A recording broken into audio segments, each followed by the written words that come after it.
Bismillahirrahmanirrahim. Assalamualaikum warahmatullahi wabarakatuh. Alhamdulillahirabbil alamin. Wassalatu wassalamu ala sayyidina Muhammad wa ala alihi wa sahbihi ajma'in. Subhanaka la ilma lana illa ma 'allamtana innaka antal alimul hakim. Wala hawla wala quwwata illa billahil aliyyil azim. Alhamdulillah, tuan-tuan, puan-puan, saudara-saudari, ibu-ibu, ayah-ayah yang dimuliakan oleh Allah Subhanahu wa taala. Syukur kepada Allah Subhanahu wa taala kerana pada pagi ini dapat kita sama-sama meneruskan lagi perjalanan kita yang kali ini insya-Allah lebih panjang daripada perjalanan-perjalanan sebelumnya, iaitu perjalanan menelusuri surah Al-Kahfi. Pada minggu yang lepas kita telah pun membicarakan tentang latar belakang surah Al-Kahfi dan kita telah pun masuk sedikit dengan membaca satu ayat daripada surah Al-Kahfi, dan ayat kedua kita hanya membicarakan secara umum. Maka insya-Allah pada hari ini kita akan ulang semula ayat yang kedua dan kita akan teruskan dengan ayat-ayat yang lain. Jadi insya-Allah diharapkan apabila kita mempelajari tafsir surah Al-Kahfi ini, di samping kita mendengar huraian yang dikemukakan oleh para ulama seperti mana yang kita ada di depan kita, iaitu Syekh Tantawi, tafsir Syekh Tantawi, dan juga tafsir-tafsir yang lain, Ibnu Katsir, Al-Alusi, Az-Zamakhsyari dan lain-lain. Di samping kita mempelajari tafsir, kita juga sewajarnya berusaha untuk menghafal ayat-ayat yang kita pelajari, kerana kita telah mengetahui besarnya kelebihan serta ganjaran fadilat yang disediakan untuk orang yang menghafal surah Al-Kahfi keseluruhannya, atau 10 ayat pertama atau 10 ayat yang terakhir, mengikut perbezaan riwayat hadis yang menyatakan perkara tersebut. Jadi insya-Allah pada pagi ini kita baca semula ayat pertama, kerana ayat kedua itu walaupun kita berhenti pada ayat kedua, tapi kita oleh kerana ada kaitannya dengan ayat pertama, jadi kita baca daripada ayat pertama sehingga ayat yang ke-6 pada hari ini insya-Allah. Kemudian kalau ada masa kita akan tambah lagi lah insya-Allah. Baik. A'udzu billahi minasyaitonir rajim. Bismillahirrahmanirrahim. الحمد لله الذي أنزل على عبده الكتاب ولم يجعل له عوجا قيما لينذر بأسا شديدا من لدنه ويبشر المؤمنين الذين يعملون الصالحات أن لهم أجرا حسنا ماكثين فيه أبدا وينذر الذين قالوا اتخذ الله ولدا ما لهم به من علم ولا لآبائهم كبرت كلمة تخرج من أفواههم إن يقولون إلا كذبا فلعلك باخع نفسك على آثارهم إن لم يؤمنوا بهذا الحديث أسفا. صدق الله العظيم. Baik, ayat pertama kita telah bincangkan sebelum ini. Allah Subhanahu wa taala berfirman, Alhamdulillah, segala puji bagi Allah Subhanahu wa taala, allazi anzala ala 'abdihil kitaba, yang menurunkan ke atas hambanya iaitu Nabi Muhammad sallallahu alaihi wasallam al-kitab, iaitu Al-Quran, walam yaj'al lahu iwaja, dan dia iaitu Allah taala tidak menjadikan kebengkokan atau penyelewengan tersasar bagi kitab tersebut. Qayyiman liyunzira ba'san syadida, yang lurus, yang lurus, iaitu Al-Quran yang diturunkan itu lurus. Liyunzira ba'san syadida, agar dia memberikan peringatan tentang apa? Tentang azab yang pedih. Min ladunhu, daripada sisi Allah Ta'ala, azab daripada Allah Subhanahu Wa Ta'ala. Wa yunziral mu'minina wa yunziral ladzi wa yubashshiral mu'minina alladzina ya'maluna as-salihati anna lahum ajran hasana. Dan dia memberikan berita gembira kepada orang-orang mukminin yang beramal, yang melakukan amalan soleh, bahwasanya bagi mereka, iaitu orang mukminin, ganjaran yang baik, iaitu syurga. Baik. Jadi dalam ayat yang kedua, ayat pertama kita dah bincang pada minggu lepas. Ayat yang kedua Allah Taala berfirman, qayyiman liyunzira ba'san syadida. Ya. Quran itu disifatkan sebagai qayyimah, iaitu lurus. Maksudnya apa? Maksudnya ialah Quran itu mampu untuk membimbing dengan izin Allah Taala, membimbing kita ke arah jalan yang lurus, tidak akan menyimpang, tidak akan terkeluar daripada landasan yang ditunjukkan oleh Allah Subhanahu wa taala. Liyunzira ba'san syadida, ya. Supaya apa? Supaya dia mengingatkan kita, menakutkan kita, memberikan peringatan kepada kita tentang azab Allah Subhanahu wa taala. Ba'sa iaitu azab, syadida iaitu azab yang syadida iaitu pedih, dahsyat, yang kuat. Azab yang kuat, azab yang pedih, min ladunhu, daripada Allah Subhanahu wa taala. Wa yubashshiral mu'minina alladzina ya'maluna as-salihati anna lahum ajran hasana. Dan dalam masa yang sama, ya, dia juga memberikan peringatan, memberikan berita gembira kepada orang mukminin bahawasanya bagi mereka itu, orang mukminin yang beramal soleh, bagi mereka itu ganjaran yang baik. Apa maksud ganjaran yang baik? Ganjaran yang baik ialah, kata para ulama, maksudnya ialah syurga yang dimaksudkan dalam ayat ini. Kerana apa? Kerana ayat selepasnya itu menunjukkan, ya, memberikan gambaran bahawa ganjaran itulah syurga. Makithina fihi abada. Orang-orang mukmin itu mereka tinggal, mereka bermukim, mereka menetap di dalamnya, iaitu di dalam syurga abada, selama-lamanya. Ayat makithina fihi abada itu menjelaskan apakah yang dimaksudkan dengan ajran hasana pada ayat sebelumnya. Kerana bila Allah kata ahli syurga ataupun orang beriman itu mereka tinggal di dalamnya, di dalam mana lagi kalau bukan di dalam syurga? Maka kerana itulah para ulama seperti Syekh Tontawi dalam tafsirnya di sini mengatakan bahawa yang dimaksudkan dengan ajran hasana tadi dalam ayat sebelumnya adalah syurga, yang merupakan tempat orang beriman tinggal di sana selama-lamanya. Masya Allah. Ya. Kemudian kalau kita lihat di sini dalam ayat ini, Allah Subhanahu wa taala ketika mana Allah Taala menyatakan tentang perihal orang kafir, Allah kata apa? Apa firman Allah? Wa yunziral ladzina qalu ittakhadallah. Wa yunziru. Yunziru berasal dari kalimah inzar yang bermaksud memberikan peringatan. Untuk orang-orang kafir yang memang engkar, yang mengatakan Allah itu ada anak, yang mengatakan bahawa, ya betul, yang mendakwa bahawa Allah itu mempunyai anak, maka mereka ini Allah Ta'ala kata apa? Wa yunziral ladzina qalu ittakhadallahu walada. Untuk mereka ni diberikan peringatan.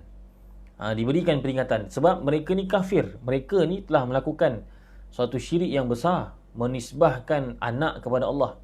Kerana itu, ya, difirmankan dalam ayat ini wa yunziru, bukannya wa yubashiru. Bukannya Allah suruh Nabi SAW datang beri berita gembira kepada orang kafir. Bukan.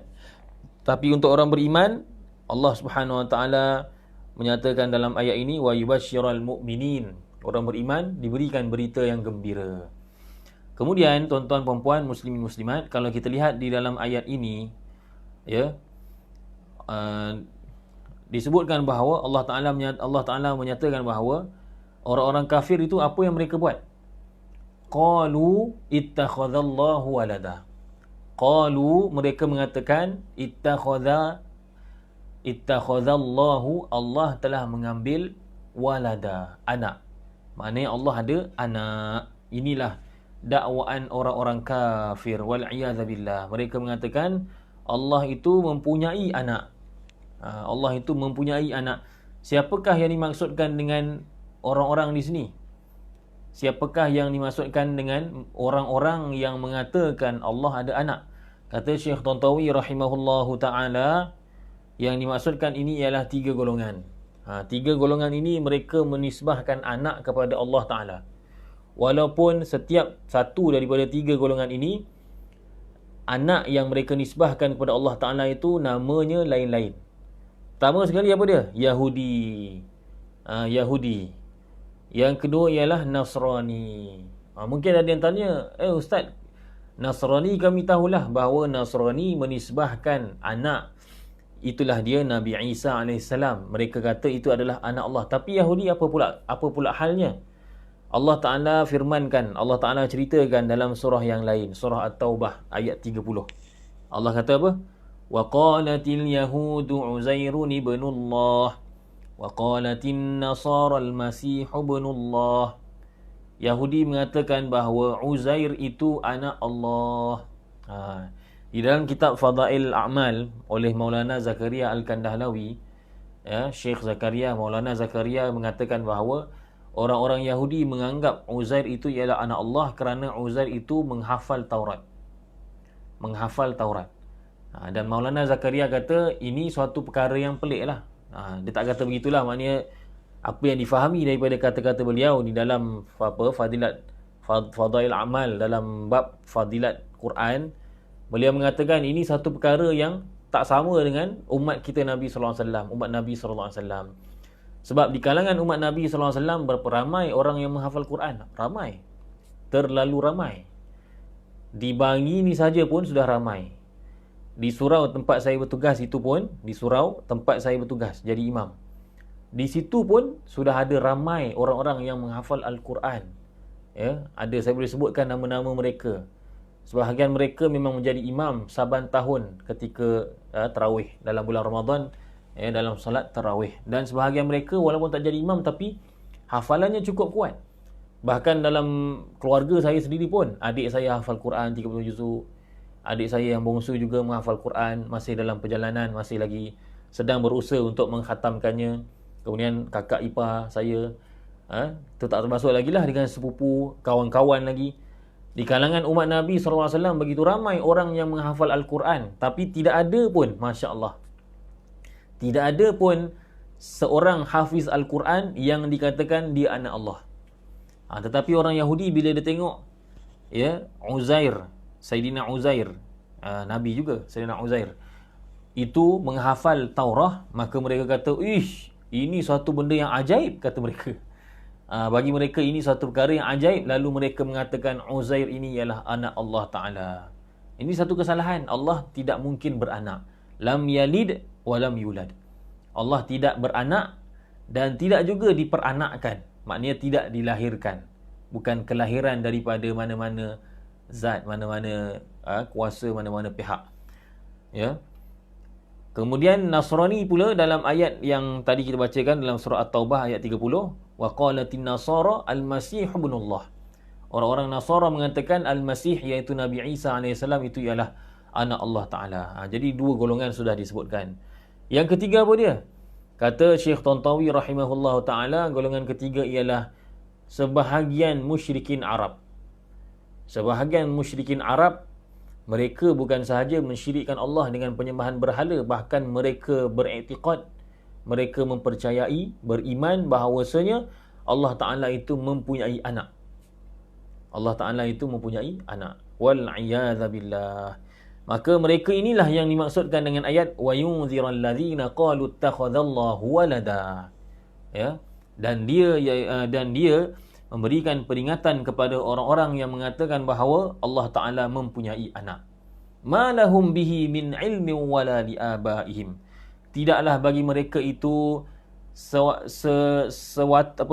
sedikit pun daripada ilmu. Tidaklah mereka mempunyai ilmu langsung, maksudnya, tentang perkara itu. Tidak mereka dan tidak juga bapa-bapa mereka. Maknanya mereka hanya mendakwa sahaja semata-mata. Mereka bukan lihat Allah, mereka bukan kenal Allah, tapi mereka mengatakan Allah Ta'ala mempunyai anak. Baik, kembali pada ayat tadi, wa yunziral ladzina qalu ittakhadallah. Kembali semula kepada ayat tadi. Kalau kita lihat dalam ayat wa yubashshiral mu'minina allazina ya'maluna as-salihat. Ya. Untuk orang mukmin, Allah Subhanahu wa taala menyebutkan al-mu'minin. Kemudian Allah Taala sebutkan sifatnya allazina ya'maluna as-salihat. Wa yubashshiral mu'minin, disebutkan nama kumpulan tersebut, kemudian sifatnya allazina ya'maluna as-salihat. Tetapi untuk orang-orang kafir pada awal ayat kedua, ya, liyunzira ba'san mana? Maaf, pada ayat keempat. Orang mukmin disebutkan pada ayat kedua. Tapi pada ayat keempat, wa yunziral ladzina qalu ittakhadallahu walada. Tidak pula disebutkan nama kumpulan, nama golongan. Tidak pula Allah Taala menyatakan wa yunziral kafirin. Allah tak kata begitu. Kalau mukminin Allah Taala sebut. Allah Taala firmankan wa yubashshiral mu'minin. Disebutkan, dinyatakan mereka ni mukminin. Kemudian baru dinyatakan sifatnya allazina ya'maluna as-salihat. Tapi orang kafir tidak pula dikatakan al-kafirin. Lalu kemudiannya barulah didatangkan sifatnya allazina qalu ittakhadallahu walada. Tidak. Terus sahaja Allah Taala nyatakan wa yunziral ladzina qalu ittakhadallahu walada tanpa kalimah al-kafirin. Allah Taala tidak menyatakan wa yunziral kafirin allazina. Tapi kalau mukminin wa yubashshiral mu'minin allazina. Kenapa? Ketika mana Allah Taala menyatakan tentang orang-orang kafir, tidak dinyatakan, tak disebutkan pun dalam ayat tersebut. Ya, dalam ayat itu tidak dinyatakan pun kalimah al-kafirin. Sebaliknya terus dinyatakan apa perangai mereka, allazina qalu ittakhadallahu walada. Kata Imam Al-Alusi dalam tafsirnya, ya, tidak disebutkan al-kafirin. Kerana apa?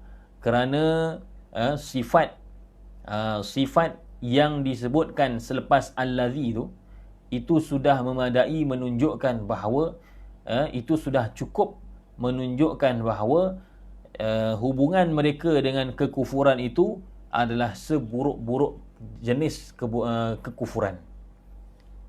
Ya, itu adalah seburuk-buruk jenis kekufuran. Jadi tak perlu sebut lagi. Tak perlu sebut lagi wa yunziral kafirina. Cuba tengok dalam Quran. Tak perlu lagi sebut wa yunziral kafirina allazina qalu ittakhadallahu walada. Sebab apa? Sebab ittakhadallah, apa ni, kata-kata mereka yang tiga ni, Yahudi, Nasrani dan juga ba'dul musyrikin, bahawasanya Allah mempunyai anak, itu sudah menunjukkan mereka mempunyai hubungan dengan perkara, dengan jenis kekufuran yang paling tinggi. Kekufuran yang paling tinggi sekali, yang paling pekat kekufurannya ialah menisbahkan anak kepada Allah Ta'ala. Mengatakan Allah Ta'ala mempunyai anak. Kerana itu tak perlu sebut kafirin. Sebab dia dah sampai tahap level yang paling tinggi dalam kekufuran. Maka tidak perlu lagi disebutkan al-kafirin. Memadai disebutkan allazina qalu ittakhadallahu walada, kita dah boleh faham memang kafir. Memang kafir. Demikianlah yang disebutkan oleh Imam Al-Alusi rahimahullahu ta'ala. Kemudian kalau kita lihat, ya, dalam menyifatkan, dalam ayat kedua, Allah Ta'ala ketika mana menyifatkan orang mukminin, Allah Ta'ala menyatakan dengan dibawakan fi'il mudhari'. Fi'il mudhari', kata kerja yang menunjukkan, macam orang putih kata present tense. Wa yubashshiral mu'minina allazina ya'maluna. Ya'maluna itu maknanya sedang beramal. Bahasa mudahnya lah, sedang beramal. Orang mukmin itu sedang beramal. Beramal apa? As-salihat. Tetapi ketika menyifatkan orang kafir, Allah Ta'ala menyatakan, membawa apa dalam ayat ini disebutkan kata kerja past tense yang menunjukkan perkara yang telah lalu. Wa yunziral ladzina qalu ittakhadallahu walada. Qalu itu ialah mereka telah mengatakan. Kenapa tidak dikatakan wa yunziral ladzina yaqulun? Yaqulun kan fi'il mudhari', present tense. Kenapa digunakan qalu, past tense, yang menunjukkan telah lampau? Kata Imam Al-Alusi, disebutkan, ya, dinyatakan di sini dibawakan lafaz ataupun fi'il yang madhi, fi'il yang menunjukkan telah berlaku. Kerana apa? Kerana nak bagi tahu pada kita bahawa kalimah dakwaan, kata-kata dakwaan, bahawa dakwaan mereka yang Allah Ta'ala itu mempunyai anak memang benar-benar berlaku. Dia bukan cerita akan datang, dia bukan cerita sekarang baru berlaku. Tak, memang sudah berlaku. Maka berhaklah mereka itu menerima azab daripada Allah Subhanahu Wa Ta'ala. Kerana apa? Kerana tidak ada lagi kesangsian pada kekufuran mereka. Tidak ada lagi ragu-ragu, keraguan. Tak ada lagi keraguan dalam kesalahan mereka. Kerana apa? Qalu takhadallahu walada. Mereka telah kata, mereka sudah pun cakap benda tu. Kalau orang mukmin dia kata apa? Ya'malun, sedang. Digunakan fi'il mudhari'. Ya'maluna. Tapi kalau orang kafir, Allah Ta'ala kata apa? Qalu takhadallah. Mereka telah menunjukkan bahawa tidak ada kesangsian lagi, tidak ada keraguan lagi bahawa Yahudi, Nasrani dan juga orang-orang musyrikin Arab yang menyembah berhala, mereka ini memang telah keluar daripada lidah-lidah mereka lafaz kekufuran. Kalimah-kalimah, perkataan-perkataan yang menyebabkan mereka kufur. Kerana itu kita kena hati-hati. Jangan sampai kita mengeluarkan kata-kata yang kufur. Kita pada hari ini, Masya Allah, ya, orang mudah-mudahan nak komen sana sini. Ada kalanya membawa kepada kufur. Ada kalanya kalimah tersebut membawa kepada fasik. Ya, ada kalanya membawa kepada nifaq, kemunafikan. Dan kita kena hati-hati. Ya, zaman sekarang ni kita tak perasan. Kalau orang itu berada di depan kita, insya-Allah dia tak akan cakap benda tu, dia akan malu. Kita tidak akan cakap sewenang-wenangnya kalau orang tu ada perasaan malu. Apatah lagi kalau ada iman. Tetapi pada hari ini apabila ada media sosial, ada WhatsApp, ada Twitter, ada Instagram, ada YouTube, masing-masing nak buka YouTube channel, ya, kemudian ada Facebook dan sebagainya, maka kita dapati orang yang kita rasa tak mungkin kata-kata tu dapat dilafazkan oleh dia sendiri dalam keadaan alam nyata ni, tetapi kita lihat di alam maya, di alam media, kita lihat mereka tergamak melafazkan dalam erti kata menaip, menulis kata-kata itu di media sosial. Jadi kena hati-hati tuan-tuan. Kekufuran itu bukan sahaja dengan perbuatan, bukan tunggu orang tu sembah berhala baru jadi kufur, tak. Dengan perkataan pun boleh jadi kufur. Dengan i'tiqad dalam hati pun boleh jadi kufur. Begitu juga dengan bawah daripada kufur, iaitu fasik. Fasik boleh berlaku dengan perbuatan. Bukan tunggu orang tu berzina baru jadi fasik, tak. Hatta dengan perkataan, setengah perkataan manusia yang jahat, yang buruk, boleh menyebabkan orang tu jadi fasik, jadi munafik dan sebagainya. Jadi perkara ni kena hati-hati tuan-tuan perempuan. Nasihat untuk diri saya dan tuan-tuan perempuan juga. Supaya kita semua ni sedar bahawa kehidupan kita tak lama. Kita semua akan dipersoalkan oleh Allah Ta'ala di atas setiap perkara yang kita tulis di dalam media sosial. Baik. Ma lahum bihi min ilmin wala li abaihim. Tidaklah mereka mempunyai ilmu, pengetahuan, dan tidak juga bapa-bapa mereka mempunyai ilmu pengetahuan tentang perkara tersebut. Maknanya orang-orang yang menisbahkan, yang mengatakan, mendakwa bahawa Allah Ta'ala itu mempunyai anak, dia pun tak tahu sebenarnya. Dia hanya sangka-sangka saja. Dia pernah tengok Allah Ta'ala ke? Dia kenal Allah Ta'ala ke? Tak kenal. Tapi mereka hanya sangka-sangka saja. Ataupun taklid buta kepada orang-orang lama sebelum mereka. Dulu orang kata Allah ada anak, jadi mereka pun percaya. Sebab itu dalam akidah tak boleh kita taklid. Kita kena berusaha untuk memahami akidah sedalam-dalamnya. Kerana mempelajari ilmu akidah tu wajib. Dan kalau kita mati dalam keadaan tidak mempelajari ilmu akidah, walaupun mungkin sah iman kita mengikut setengah qaul ulama, dan itulah yang muktamad sebenarnya, tetapi walau bagaimanapun tetap berdosa kerana kita tidak mempelajari ilmu akidah. Jadi kena hati-hati. Jadi mereka ni bukan cakap atas dasar mereka memang mengetahui hakikat sebenar Allah Ta'ala, tapi mereka hanyalah sangka-sangka sahaja.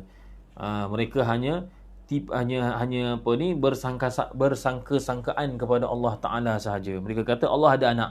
Wal iyadzabillah. Mereka kata Allah ada anak. Wal iyadzabillah. Dan dalam ayat ini kalau kita lihat, ma lahum bihi min ilmin.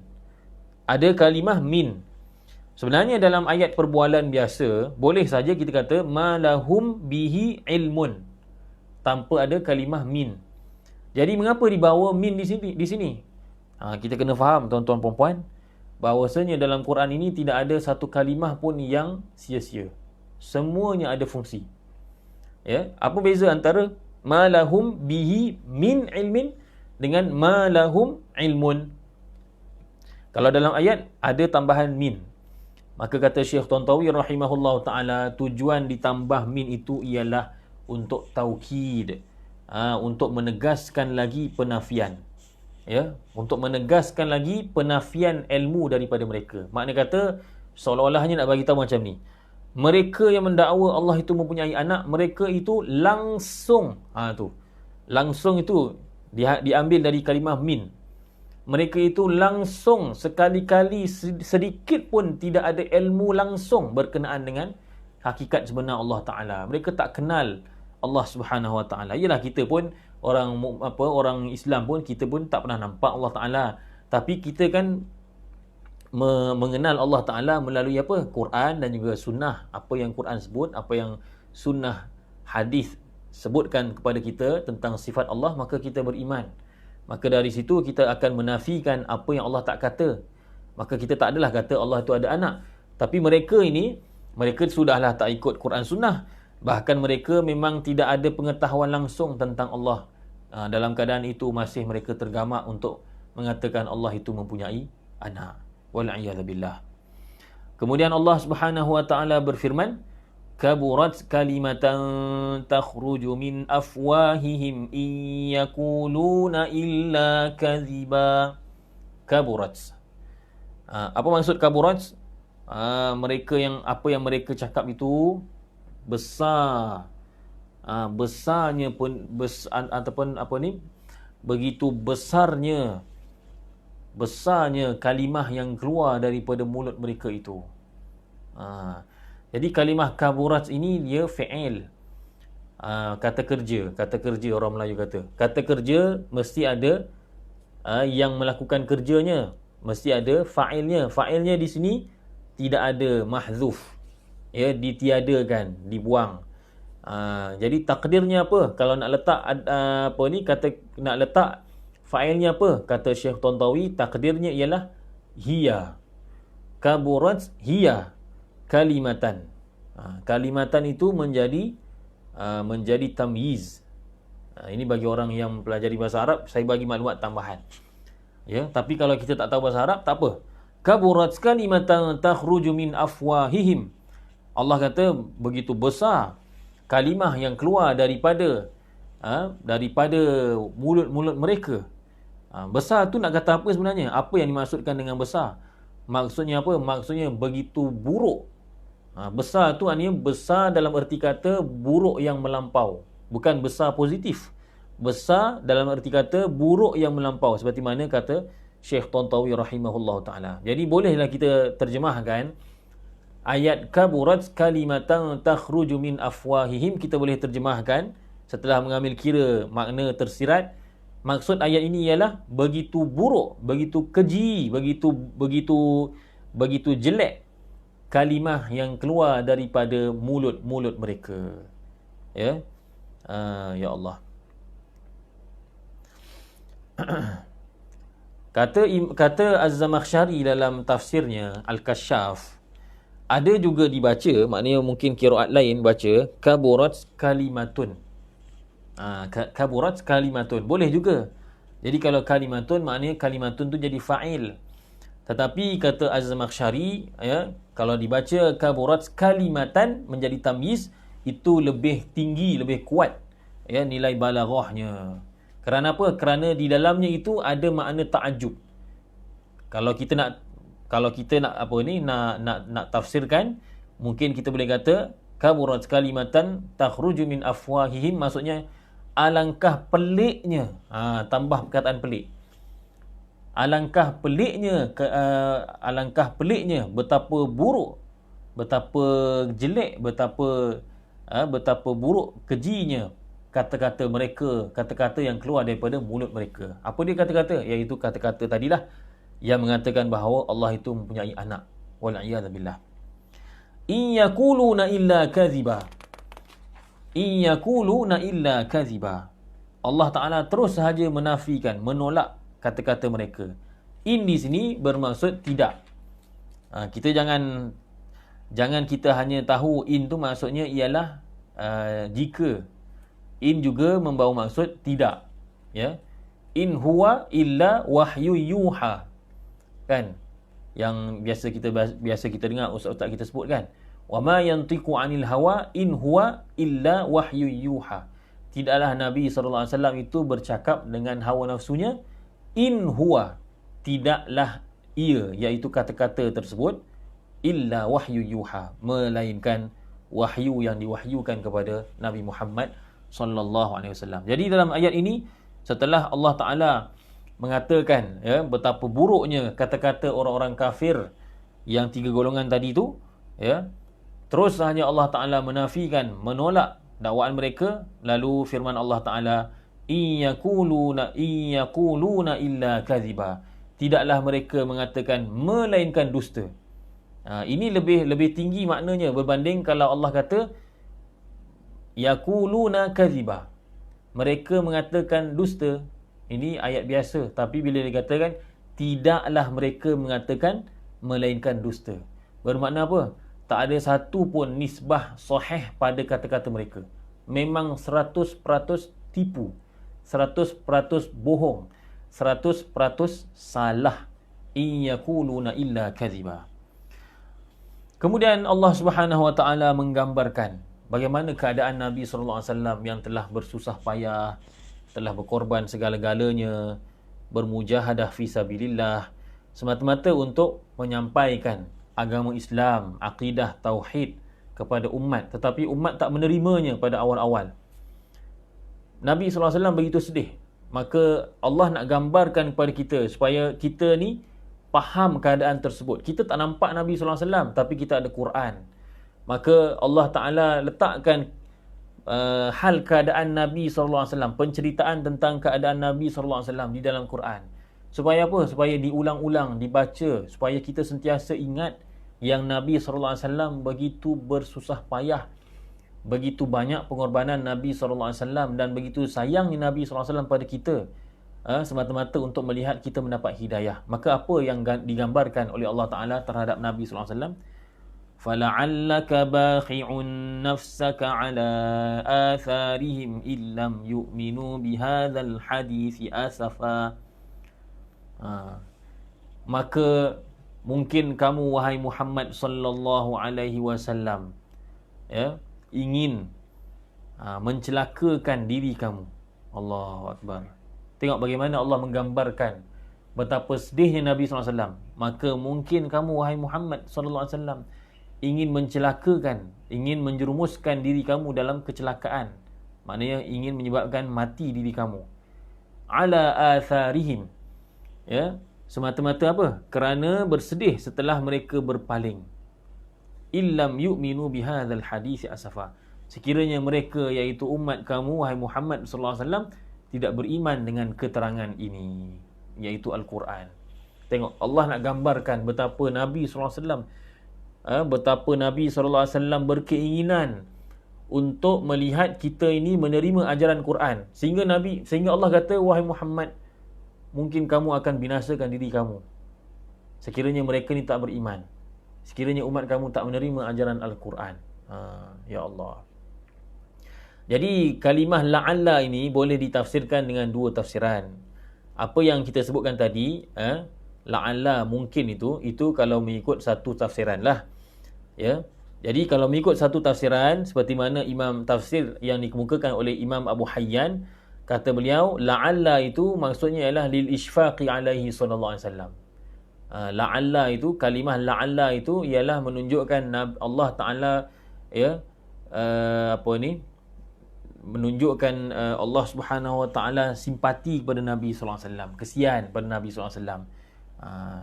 Kerana apa? Kerana Nabi sallallahu alaihi wasallam bersusah payah untuk memastikan umatnya beriman, ya, sehingga apa? Mungkin Nabi sallallahu alaihi wasallam akan membinasakan diri sendiri. Kan macam kita tengok kan orang yang bersusah payah membanting tulang, orang yang cari rezeki, kita kata cukuplah tu kan, mungkin awak ni akan membinasakan diri kan. Fikirlah juga tentang kerehatan kamu kan, janganlah kamu bersusah payah macam tu. Ini satu tafsiran. Ada juga sebahagian tafsiran yang lain seperti yang dikemukakan oleh Al-Askari, Ibnu Atiyah dan lain-lain, ya, mengatakan bahawa apa, la'alla di sini maksudnya nahi, maksudnya Nabi SAW, maknanya Allah Ta'ala melarang. Dan itulah yang biasanya, yang kalau dalam terjemahan dia kata maka janganlah. Janganlah itu diambil daripada mana? Kalimah la'alla itu bermakna, menurut sebahagian ulama, la'alla di sini maknanya jangan, bukannya mungkin, jangan, ya. Dan inilah yang menurut sebahagian ulama, inilah yang lebih jelas maknanya. Sebab itu dalam terjemahan dia letak jangan. Tapi kita ambil janganlah lagi sesuai, kerana ulama kata ini lebih jelas. Maka kalau begitu, maksud ayat ini ialah fala'allaka baqi'un nafsaka ala atharihim illam yu'minu bihadzal hadits asafa. Maksudnya, wahai Muhammad, janganlah engkau membinasakan diri kamu. Jangan sampai kamu membinasakan diri kamu, wahai Muhammad sallallahu alaihi wasallam, ya, kerana bersedih setelah mereka berpaling, sekiranya mereka tidak beriman kepada keterangan ini. Walaupun juga tafsiran satu saja poinnya ialah, isi pentingnya ialah bahawa Nabi SAW begitu sedih, begitu berhasrat, bercita-cita untuk memastikan umatnya beriman kepada Allah dengan iman yang benar, iman yang mentauhidkan Allah, yang tidak menisbahkan syirik, tidak menisbahkan anak kepada Allah Ta'ala, ya, sehingga Allah gambarkan macam seolah-olah Nabi SAW nak membinasakan diri. Kerana apa? Kerana berkorban, berdakwah dalam usaha dakwah. Begitu. Allahu Akbar. Itu kalau kita dah tahu dah macam tu punya dahsyat pengorbanan Nabi SAW, sehingga disifatkan dalam Al-Quran macam tu sekali. Kalau kita malas nak berselawat pada Nabi SAW, tak tahulah kita nak kata apa. Kalau kita masih lagi malas untuk mengikuti sunnah Nabi SAW, Allahu Akbar, memang makna kata masih lagi kita tak faham lah, ya. Seorang yang sangat mencintai kita, Nabi Muhammad SAW, sangat prihatin terhadap diri kita, lebih daripada kita prihatin terhadap diri kita sendiri.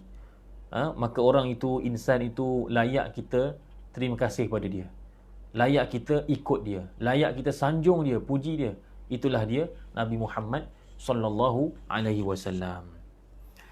Kemudian firman Allah Subhanahu wa taala.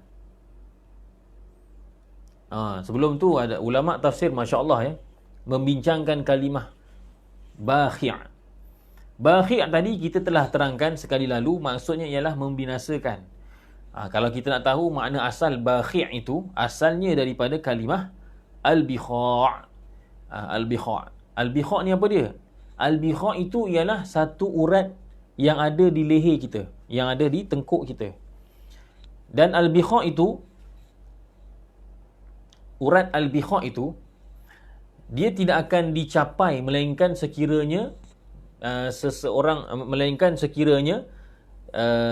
seseorang itu disembelih. Ni contoh saja, seseorang itu disembelih sehingga ke hujung tengkuknya, baru sampai al-bikha'. Maka baghi' itu maksudnya ialah menyembelih.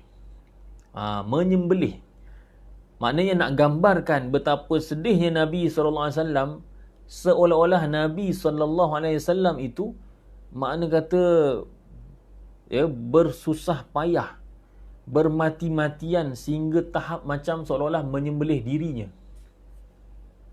dirinya sampai ke hujung, macam tu sekali. Itulah asal asal kalimah bikha'. Baghi' itu, ya, kalau ikut asal maknanya ialah menyembelih sehingga ke urat belakang ni, menyembelih sehingga hampir putus. Jadi disifatkan seseorang yang bersusah payah, yang struggle dalam satu perkara, disifatkan sebagai baghi' bila mana orang tu memang bermati-matian. Maka itulah yang digambarkan pengorbanan Nabi SAW. Memang Nabi SAW berkorban seolah-olah macam menyembelih dirinya sampai ke hujung. Allah. Itu yang kita kata tadi, kalau kita tidak berterima kasih pada Nabi sallallahu alaihi wasallam, apa lagi kita nak kata? Ya, Quran dah menggambarkan macam ni punya dahsyat pengorbanan Nabi sallallahu alaihi wasallam, kesedihan Nabi sallallahu alaihi wasallam kerana nak melihat kita ni beriman, nak melihat umatnya beriman. Maka kita sepatutnya kita syukur, alhamdulillah, dengan berkat Nabi sallallahu alaihi wasallam hari ini kita kenal Al-Quran, kita kenal Allah Taala, dan kita kenal sunnah Nabi sallallahu alaihi wasallam. Kita kena selawat kepada Nabi sallallahu alaihi wasallam, tanda terima kasih kita pada dia. Allahumma salli ala sayyidina Muhammadin wa ala ali sayyidina Muhammad kama sallaita ala sayyidina Ibrahim wa ala ali sayyidina Ibrahim wa barik ala sayyidina Muhammadin wa ala ali sayyidina Muhammad kama barakta ala sayyidina Ibrahim wa ala ali sayyidina Ibrahim fil alamin innaka Hamidum Majid. Baik. Kemudian Az-Zamakhsyari mengatakan bahawa dalam ayat ini Allah Ta'ala menyamakan Nabi SAW yang berhadapan dengan umatnya yang tak mahu beriman, orang-orang musyrikin Quraisy, tak mahu beriman. Nabi SAW disifatkan oleh Allah Ta'ala, disamakan seperti apa? Seperti seolah-olah seorang yang terlalu sedih, seperti seorang yang kehilangan orang-orang yang dicintainya.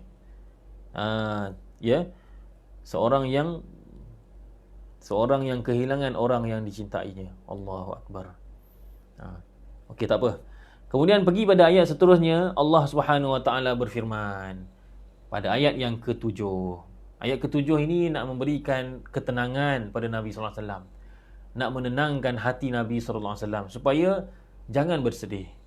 Walau apa jua yang dilakukan oleh musyrikin Quraisy, wahai Muhammad sallallahu alaihi wasallam, jangan sedih. Kerana apa?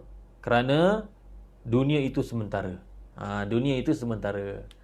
Walau apa jua harta yang mereka ada, dan kamu wahai Muhammad sallallahu alaihi wasallam berjuang bermati-matian, bukannya bertambah harta kamu, bahkan semakin lama berkurangan. Dan badan kamu pun sakit-sakit fi sabilillah. Kamu jangan sedih kerana dunia ni sementara saja. Tengok firman Allah Ta'ala, Inna ja'alna ma'alal ardi zinatan laha linabluwahum ayyuhum ahsanu amala. Sesungguhnya kami, kata Allah, menjadikan apa yang ada di atas muka bumi sebagai zinah, sebagai perhiasan. Sebagai perhiasan bagi dunia, bagi bumi itu. Jadi apa yang ada di atas muka bumi ni yang dibangga-banggakan oleh orang-orang kafir yang menolak ajaran Allah Ta'ala, ajaran Rasulullah SAW, semuanya adalah sementara. Emas, perak, petrol, diesel, gudang-gudang perniagaan, kilang-kilang yang besar, harta, ringgit, dolar, pounds, rumah-rumah yang besar, mahligai, istana, kenderaan yang mewah, semuanya adalah sementara. Kerana apa? Tengok, Syekh Tantawi rahimahullahu ta'ala mengatakan bahawa segala apa yang ada di atas muka bumi, inna ja'alna ma'alal ardi, sesungguhnya kami menjadikan apa yang ada di atas muka bumi. Kata Syekh Tantawi, segala apa yang ada di atas muka bumi itu Allah Ta'ala menamakannya sebagai zinah, iaitu perhiasan. Kata Syekh Tantawi, itu menunjukkan bahawa ianya sementara. Itu menunjukkan bahawa benda-benda yang ada di atas muka bumi ini semuanya sementara. Kerana apa? Zinah, perhiasan, kalau kita lihat sama ada perhiasan lelaki ataupun perempuan, tidak akan dipakai selama-lamanya. Kan? Orang kalau pakai cincin pun, dia tidak akan selama-lamanya pakai cincin. Ada kalanya dia akan buka. Contohnya ketika mandi, ketika ambil wudu, ketika dia buang air, ketika dia berasa tak selesa, dia akan buang, dia akan tanggalkan. Begitu juga dengan rantai. Kalau contohnya dia bersukan, adakah orang pakai rantai ketika bersukan? Dia akan tanggalkan, dia akan letak tepi. Apa lagi? Cincin, gelang contohnya. Kalau dia buat kerja yang memerlukan pergerakan tangan contohnya, dia akan tanggalkan rantainya. Kalau orang lelaki contohnya, apa perhiasannya? Contohnya ialah jam yang mahal. Semahal-mahal jam pun akhirnya akan ditanggalkan. Sama ada ketika bersukan, atau masuk tandas, atau mandi, ataupun ketika mana dia tidur, dia akan tanggalkan. Jadi kata Syekh Tontawi, Allah mengatakan, Allah menamakan segala harta benda yang ada di atas muka bumi ini, semuanya itu dinamakan sebagai zinah. Itu kata Syekh Tontawi menunjukkan bahawa sebagaimana perhiasan lelaki atau perempuan itu tidak kekal pada badan lelaki atau perempuan, begitulah juga harta benda yang ada di atas muka bumi, semuanya adalah tidak kekal. Jadi bila kita tahu macam ni, maka tidaklah kita bersedih. Kalau kita kaya pun kaya sementara, kalau kita miskin pun miskin sementara, kalau kita duduk rumah flat pun ini sementara sahaja. Nanti di akhirat ada rumah yang lain. Kalau kita duduk rumah banglo sekalipun, kita faham dan kita berkeyakinan bahawa ini adalah sementara sahaja. Kalau kita naik kereta kecil, kita buruk pun kita tahu ini sementara je. Nanti akhirnya kereta ni pun akan jadi besi buruk dan kita pun akan masuk dalam bumi. Dan kalau kita naik kereta besar pun, hati kita tidak akan tenggelam dalam kecintaan terhadap kereta itu. Sebab apa? Sebab Allah kata ini hanyalah zinah sahaja, perhiasan sahaja. Bukannya kekal, akhirnya akan ditanggalkan. Akhirnya akan, kereta yang kita bangga-banggakan itu akhirnya akan menjadi harta pusaka yang dimiliki oleh waris-waris kita. Dan kita pula duduk mana? Duduk di dalam tanah. Itulah hakikatnya. Kerana itu Allah Ta'ala berfirman, Inna ja'alna ma'alal ardi zinatan laha linabluwahum ayyuhum ahsanu amala. Linabluwahum, Allah kata, sesungguhnya kami menjadikan apa yang di atas bumi itu sebagai perhiasan baginya. Untuk apa? Untuk kami menguji mereka, menguji manusia. Ayyuhum ahsanu amala. Siapakah ataupun yang mana satukah di kalangan mereka itu yang paling baik amalannya. Dalam ayat ini kita lihat Allah Subhanahu Wa Taala menyatakan bahawa kita ni duduk di atas muka bumi ni diberikan pelbagai nikmat, perhiasan. Tujuannya ialah ujian sebenarnya. Allah nak uji kita. Bukan Allah nak uji siapa yang kaya, siapa yang miskin, tak. Tetapi yang Allah nak tengok ialah ayyuhum ahsanu amala. Siapakah di kalangan mereka, iaitu kita semua, yang paling baik amalannya. Maka ayat ini menunjukkan bahawa amalan yang paling baik amalan tersebut, lagi ahsanu amala, lagi disukai oleh Allah Subhanahu Wa Taala. Kerana itu apabila kita nak buat amalan, apabila kita nak sembahyang, maka pastikan sembahyang itu sembahyang yang terbaik. Kalau kita nak baca Quran, pastikan bacaan Quran itu bacaan yang terbaik. Kalau kita diberikan kesempatan untuk buat haji, umrah, pastikan betul-betul haji umrah kita itu ialah ahsanu amala, sebaik-baiknya. Kerana apa? Kerana di kalangan orang yang solat, yang paling baik ialah yang paling baik solatnya. Di kalangan orang yang buat haji, yang paling dalam kalangan jemaah-jemaah haji tu, yang paling terbaik amalannya ketika haji, itulah yang paling disukai oleh Allah Ta'ala. Kerana itulah yang memang Allah nak nilai daripada kita. Linabluwahum ayyuhum ahsanu amala. Kemudian firman Allah Subhanahu Wa Ta'ala, wa inna laja'iluna ma 'alaiha sa'idan juruza. Dan sesungguhnya kami akan menjadikan apa yang di atasnya, iaitu di atas bumi itu, sa'idan, iaitu tanah. Sa'id, tanah. Juruza, yang tandus atau yang kering. Maknanya apa? Allah khabarkan pada Nabi SAW, wahai Muhammad, kekasihku, jangan kamu rasa duka cita, jangan kamu bersedih. Kerana apa? Kerana orang-orang kafir walaupun nampak macam mereka hebat, mereka macam ada harta, pangkat, pengaruh, tetapi akhirnya semuanya itu akan lenyap. Kerana pada hari kiamat nanti, semuanya itu aku akan jadikan, kata Allah. Inna laja'ilun, kami akan jadikan ma'alaiha, segala apa yang ada di atas muka bumi itu, semuanya menjadi sa'idan, tanah semua. Semua akan jadi tanah. Habis semua. Istana, harta, emas, perak, pelaburan, kilang-kilang, segala-galanya semua akan jadi tanah juruza, yang kering, yang tandus, yang kering. Allahu Akbar. Itulah hakikatnya. yang kita duduk bangga apa semua tu, sebenarnya semuanya itu adalah tanah. Kerana itu ada sebahagian salafus salih mereka mengatakan apa? Mereka mengatakan mengapa kamu berasa takjub, berasa pelik dengan orang yang menaiki kenderaan mahal, sedangkan orang yang menaiki kenderaan mahal, kenderaan yang mewah, dikata itu tidak lain hanyalah tanah menaiki tanah. Allah, tanah menaiki tanah. Orang itu akhirnya akan jadi tanah, dan kenderaan yang dia naiki itu kesudahannya pun menjadi tanah. Jadi yang kamu lihat itu apa yang kamu nak takjub sangat? Yang kamu sampai kamu berpaling daripada mengingati Allah kerana melihat perkara itu, kenapa? Sedangkan apa yang kamu lihat itu hanyalah tanah yang menaiki tanah. Tanah sedang menaiki tanah. Itulah hakikatnya.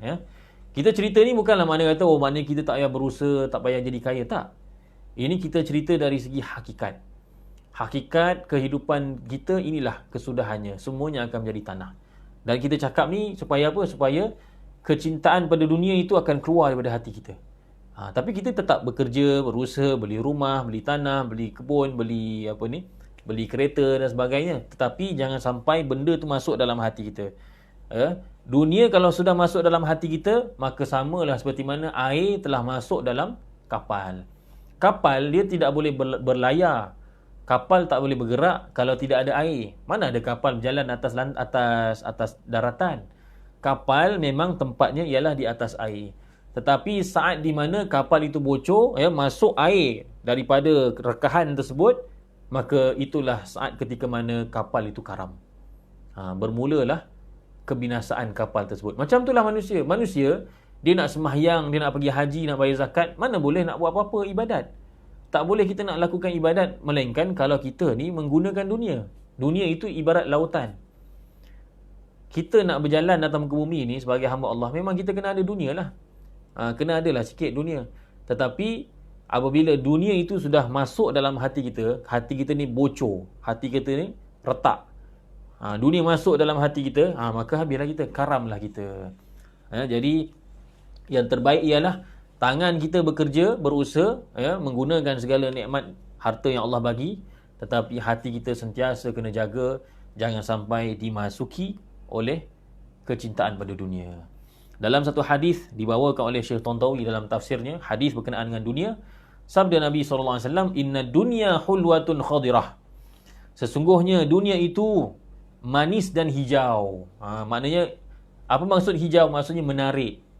Kan, manusia ni dia suka tengok benda yang hijau, kan? Bila nampak tumbuhan yang segar, kata Masya Allah, cantiknya, kan? Bila tengok pokok ke apa ke, hijau ni maknanya menarik perhatian. Dunia ni Nabi SAW sifatkan hulwatun khadirah, manis.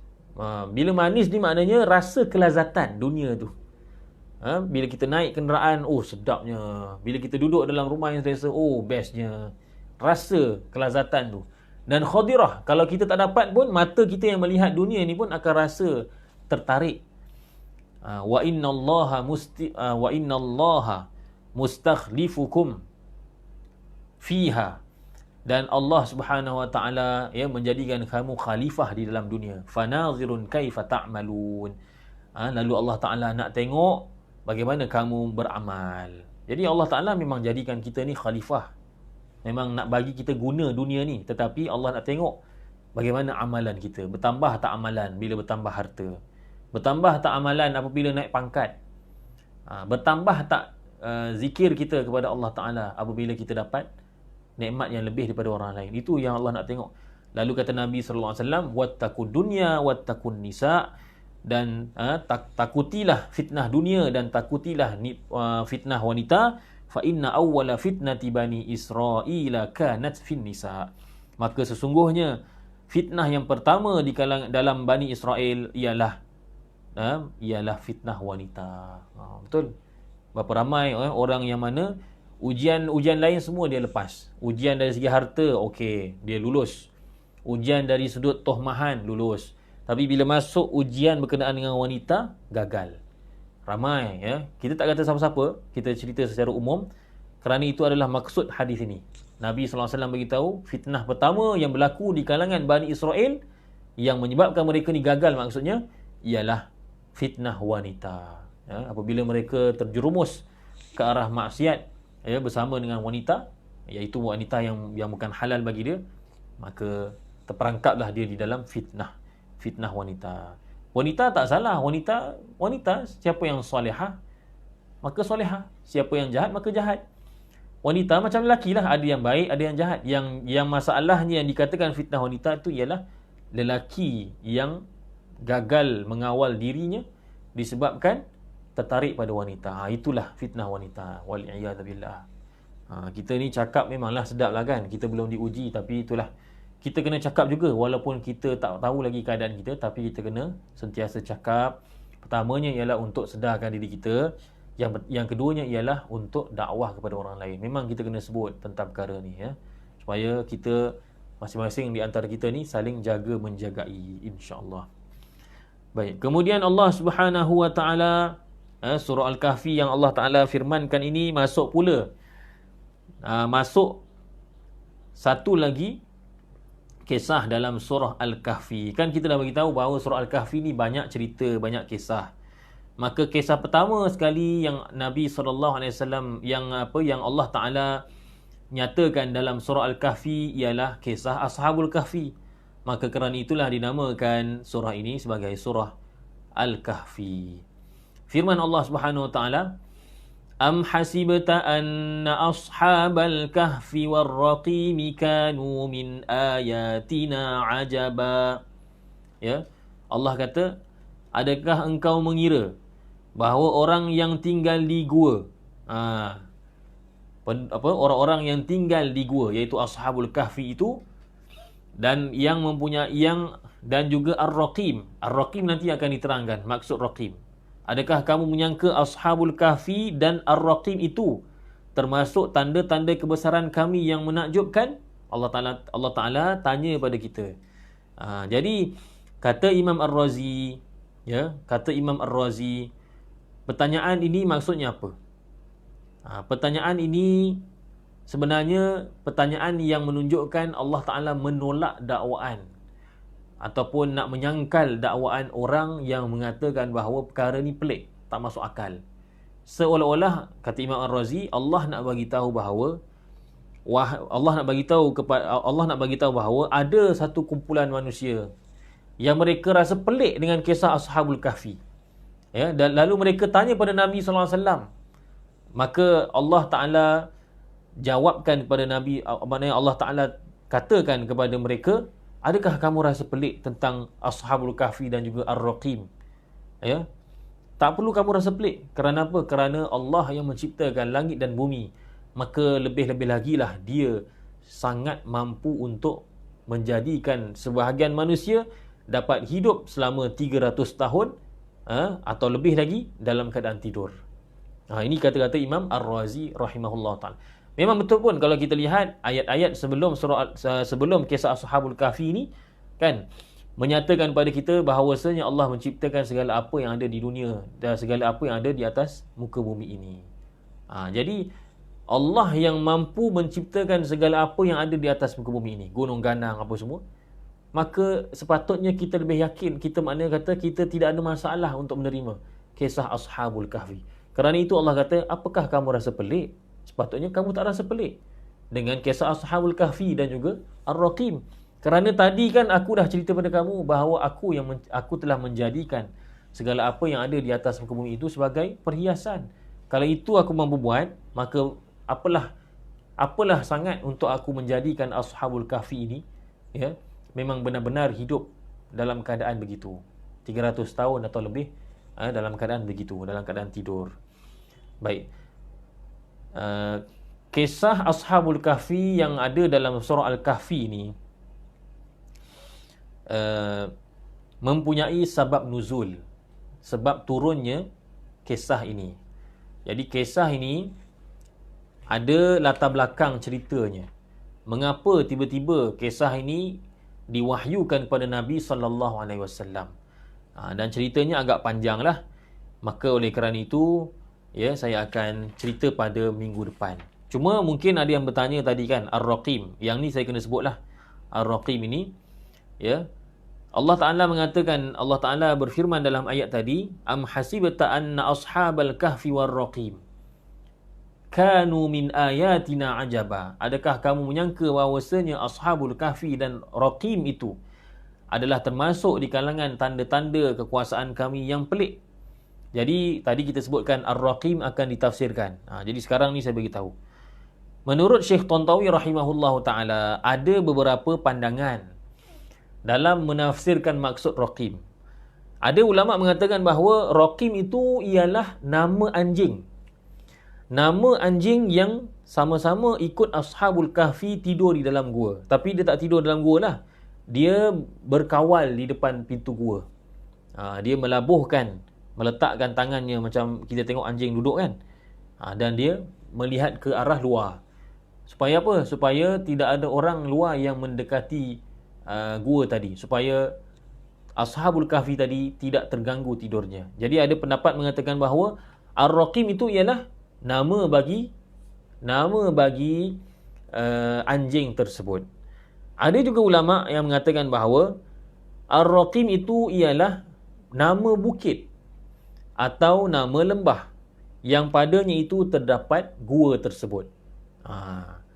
Ini pendapat kedua. Dan pendapat ketiga mengatakan bahawa ar-raqim itu ialah nama kampung yang mana pemuda-pemuda ashabul kahfi itu keluar dari kampung tersebut dan menuju ke gua. Nama kampung asal mereka itu ialah ar-raqim. Inilah tiga pendapat. Sebenarnya banyak lagi lah pendapat kalau kita baca dalam tafsir yang lain. Tapi cukup sekadar itu, tiga pendapat yang disebutkan oleh para ulama. Tetapi walau bagaimanapun, Syekh Tantawi ini Masya Allah kerana ketinggian ilmunya, terutamanya dalam bidang tafsir, beliau mempunyai pandangan sendiri.